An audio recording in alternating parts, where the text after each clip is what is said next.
السلام علیکم عزیز طلباء و طالبات، امید ہے آپ سب بالکل خیریت سے ہوں گے اور میں بھی بالکل ٹھیک ہوں۔ آج کا جو ہمارا لیکچر ہوگا وہ افسانہ پر ہوگا۔ ہم نے اس سے پہلے مضمون پڑھا تھا اور ناول پڑھا تھا۔ آج ہم پڑھیں گے افسانہ۔ افسانہ کسے کہا جاتا ہے؟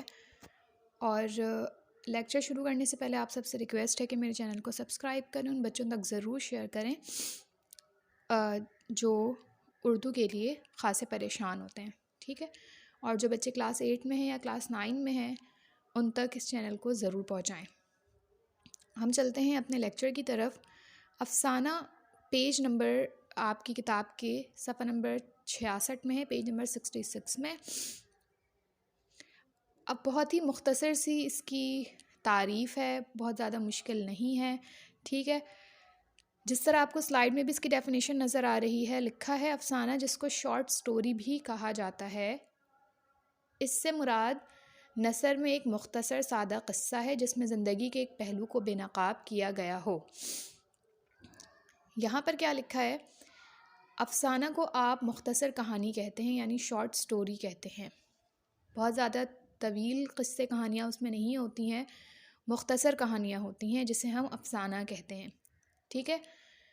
اچھا، اب اس سے کیا مراد ہے؟ یعنی افسانہ میں ہم کس طرح کی کہانی کو پڑھتے ہیں؟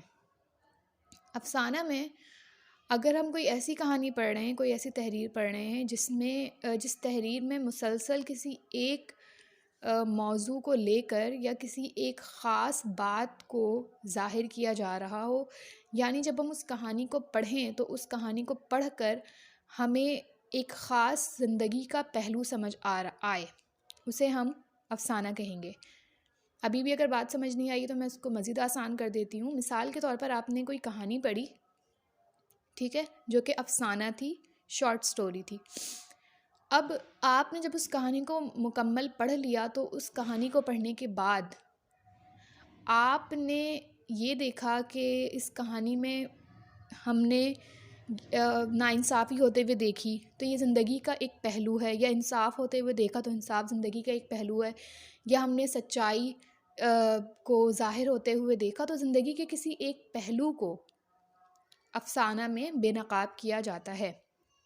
خواہ اس کہانی میں، اس افسانہ میں کوئی ناانصافی ہوتے ہوئے دکھائی دے رہی تھی، یا جھوٹ کو بڑھایا جا رہا تھا، یا پھر ہمدردی کے پہلو کو اجاگر کیا جا رہا تھا، زندگی کے کس پہلو کو سب سے زیادہ ہائی لائٹ کیا جا رہا تھا، تو وہ چیز ہم افسانہ میں تحریر کرتے ہیں۔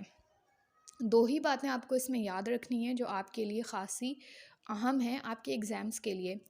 ہو سکتا ہے آپ سے کثیر الانتخابی سوالات یعنی ملٹیپل چوائس کویسچنز میں بھی آپ سے یہ سوال کر سکتے ہیں کہ افسانہ کو کیا کہا جاتا ہے، تو افسانہ کو شارٹ سٹوری کہتے ہیں، ٹھیک ہے؟ اور یہ نثر کی ایک ایسی قسم ہے جس میں زندگی کے ایک خاص پہلو کو بے نقاب کیا جاتا ہے۔ آخر میں ایک بات جو اس میں لکھی ہے کہ اردو میں مختصر افسانہ انگریزی زبان و ادب کے وسیلے سے آیا، یعنی آپ یہ کہہ سکتے ہیں کہ اس کی شروعات انگلش لٹریچر سے کی گئی، اس کے بعد یہ چیز ہمارے اردو ادب کا حصہ بنی۔ تو بہت زیادہ آسان ڈیفینیشن بھی ہے، آپ کو سمجھ آ گئی ہوگی، اور اگر کوئی سوال اس سے متعلق ہو تو آپ مجھ سے پوچھ سکتے ہیں۔ انشاءاللہ اگلی کلاس میں ہم باقی تمام لیکچرز کو دیکھیں گے۔ اپنا بہت خیال رکھیے گا اور میرے چینل کو سبسکرائب کرنا